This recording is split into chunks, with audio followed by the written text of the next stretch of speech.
రోమీలకు రాసిన పత్రిక 1వ అధ్యాయము 16-17 వచనాలు చదువుతున్నాను.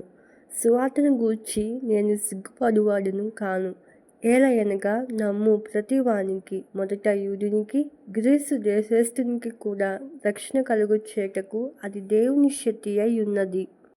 ఎందుకనినా నీతిమంతుడు విశ్వాసమూలముగా జీవించునని వ్రాయబడిన ప్రకారము విశ్వాసమూలముగా అంతకంతకు విశ్వాసం కలుగునట్లు దేవుని నీతి దాని యందు బయలుపరచబడుచున్నది. మతోన్మాదుల మధ్య పౌలు గారు పరిచర్య చేస్తూ ఉన్నాడు. అన్యజనుల మధ్యను ఆయన అనేక చోట్ల దేవుని రక్షణ సువార్త సత్యాన్ని ప్రకటిస్తూ ఉన్నాడు. ఈ విధంగా చేయడం వలన ఆయనకి ఎన్నో అవమానాలు ఎదురయ్యాయి.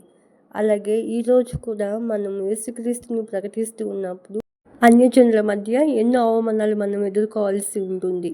అలాగే పౌలు గారు యేసుక్రీస్తు రక్షణ సువార్త సత్యము అంతటా ప్రకటించుటకు అనేక మందిని ఆయన చెంతకు నడిపించుటకు సువార్తను ప్రకటించడం అంటే సమస్తమును విడిచిపెట్టి అన్యజనుల మధ్యకు వెళ్ళి రక్షణ సువార్త సత్యాన్ని ప్రకటించడము. ఎన్నో శ్రమలు, అవమానాలు, కానీ ఇవన్నీ కూడా పౌలు గారు లెక్క చేయలేదు.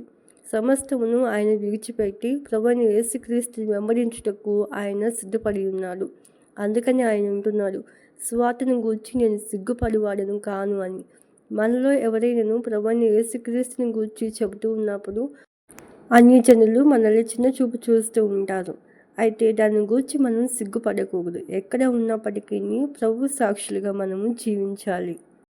ఎలాగనగా నమ్ము ప్రతి వానికి, మొదట యూదునికి, గ్రీసు దేశస్థునికి, అమెరికన్, ఆస్ట్రేలియన్, ఆఫ్రికన్, తక్కువ కులం, ఎక్కువ కులం, ఈ కులాలు ఈ వ్యవస్థని మనుషులు ఏర్పరచుకున్నాయి. కానీ నమ్ము ప్రతి వానికి కూడా యేసుక్రీస్తుని సువార్తని గూర్చి మనము సిగ్గుపడక యేసుక్రీస్తుని మన సొంత రక్షకునిగా అంగీకరించి ఆయన యందు నమ్మకం ఉంచి నమ్మి విశ్వసించినప్పుడు ఆయన ఆ రక్షణ సువార్త సత్యం మనల్ని మన పాపముల నుండి విమోచించగలిగింది, మనల్ని రక్షించగలిగింది. అది దేవుని యొక్క శక్తి.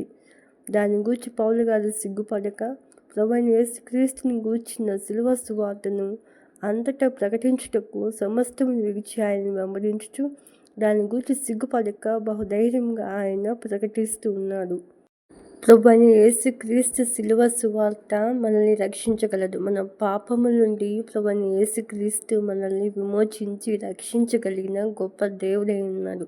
ఆయన సమస్త మానవాళికి రక్షకుడు, దేవుడు. నమ్మి విశ్వసించిన ఎడల నీవు రక్షణ పొందుకుంటావు. చూడండి, ధర్మశాస్త్రము పాపం చేసిన వారికి, నీతిమంతులకి కాదు. అయితే నీతిమంతుడు కూడా విశ్వాసం మూలంగా జీవిస్తాడు. ఎవరి యందు విశ్వాసం మూలంగా? తన యొక్క క్రియల్ని ఆధారం చేసుకొని వాటి యందు విశ్వాసం ఉంచి తన మీద తాను నమ్మకం ఉంచుకొని, లేదా తను సృష్టించిన సృష్టి సంబంధమైనటువంటి వస్తువుల మీద నమ్మకం ఉంచుకొని అతను రక్షించబడతాడా? లేదు కదా. తన ఆత్మ విమోచన ఎలాగో లభిస్తుంది? ఎలాగో అతను దేవుని యొద్దకు వెళ్ళగలుగుతాడు? అది కేవలము దేవుని యందు, అనగా తాను సృష్టించిన సృష్టికర్త యందు విశ్వాసం ఉంచడం ద్వారా. దేవుడు మానవాళికి ఒక ప్రణాళికని ఏర్పాటు చేసి ఉన్నాడు. ఏ ఒక్కరు నశించిపోవడం ఆయనకి ఇష్టము లేకనే యేసుక్రీస్తు ప్రభువుని ఈ లోకమునకు పంపి ఉన్నాడు. ఆయన యందు విశ్వాసం ఉంచు ప్రతి వాడును రక్షించబడతాడు అని దేవుని వాక్యం సెలవిస్తుంది.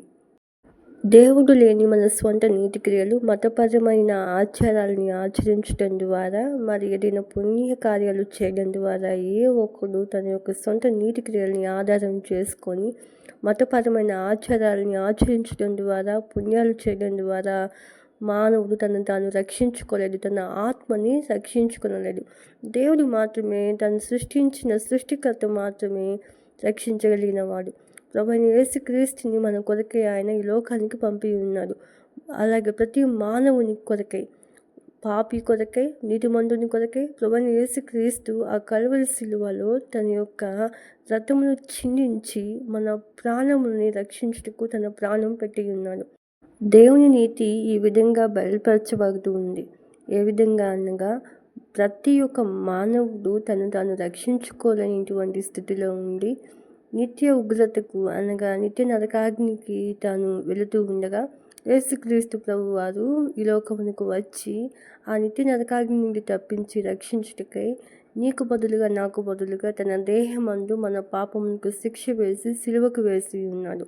మనకు పాపం లేకుండా చేసి ఉన్నాడు. మన దోషాలు, మన యొక్క పాపములు, మన యొక్క చెడ్డ క్రియలనియు, మన యొక్క సమస్తమైన దుర్నీతి అంతయు ఆయన పైన మోపబడి ఉంది. ఆయన ఆ సిలువలో దాన్ని సిలువ వేసి ఉన్నాడు. ఊరి వెలుపలకు మోసుకొని పోయి సిలువ వేసి ఉన్నాడు. మనల్ని నీతిమంతులుగా చేసి ఉన్నాడు. చూడండి, ప్రతి ఒక్కరిని ఆయన నీతిమంతులుగా చేయగలిగిన గొప్ప దేవుడు, అంత శక్తివంతమైన దేవుడు.